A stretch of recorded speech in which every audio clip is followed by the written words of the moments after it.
So madami na din na nagtatanong nito. Silipin na natin ang kalagayan ng El Nino.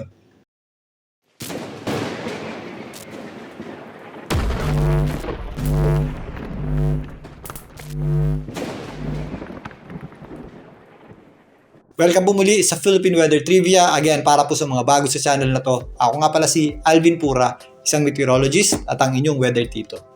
Unang-una, para sa definition ng El Nino at sa mga misconception tungkol dito, nasa ibaba po o nasa comment section ang ating link. At sa kasalukuyan nga ay nasa El Nino conditions pa rin tayo. Ayon sa Pag-asa, ito po ay magpapatuloy hanggang sa katapusan ng Mayo. So narito po sa aking likuran ang ENSO probabilities o El Nino Southern Oscillation probabilities na nagmula sa NOAA. Pinapakita dito itong color red na magpapatuloy yung ating El Nino conditions hanggang MAM. Ibig sabihin po niyan, March, April, May. Pinapakita rin dito na magtra-transition tayo sa neutral conditions sa kalagitnaan ng taon. Ito pong color gray. Pero meron din tayong mataas na probability o mataas na tsansa na magkaroon ng La Nina sa second half o sa ikalawang bahagi ng taon. Ito naman po yan, color blue. So sa paghina ng El Nino by mid-year, meron tayong inaasang transition to La Nina by second half ng ating taon. So ano ang epekto ng kasalukuyan nating El Nino? Ayon sa Pag-asa, sa katapusan ng Pebrero, meron tayong inaasang 27 provinces sa Luzon at isang probinsya sa Visayas na posibleng makaranas ng meteorological drought. Samantalang 10 probinsya naman ang posibleng makaranas ng dry conditions. Bago natin banggitin ang mga yan, i-define muna natin itong ating mga terms, ang drought, dry spell at dry conditions. Ito pong tatlong ito ay kakulangan na sa pag-ulan.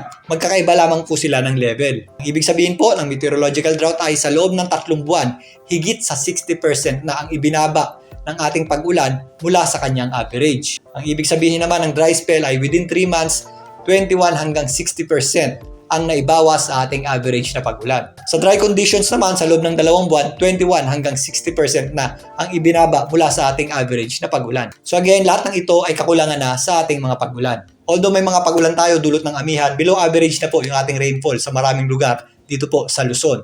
Yung ating mga areas na posibleng makaranas ng drought by the end of February ay ang mga probinsya ng Abra, Apayao, Aurora, Bataan, Benguet, Cagayan, Cavite, Ifugao, Ilocos Norte, Ilocos Sur, Isabela, Kalinga, La Union, Metro Manila, Mountain Province, Nueva Ecija, Nueva Vizcaya, Occidental Mindoro, Palawan, Pangasinan, Quirino, Rizal at Zambales. Para naman sa Visayas, Negros Occidental po ang posibleng makaranas ng meteorological drought by the end of February. Para naman sa dry spell, nandyan po ang Batangas, Laguna, Masbate at Oriental Mindoro. Ayon din po sa pagtaya ng Pag-asa, maaari din po makaranas ng dry spell ang Antique, Biliran, Capiz, Cebu, Eastern Samar, Guimaras, Iloilo, Leyte, Negros Oriental, at Samar.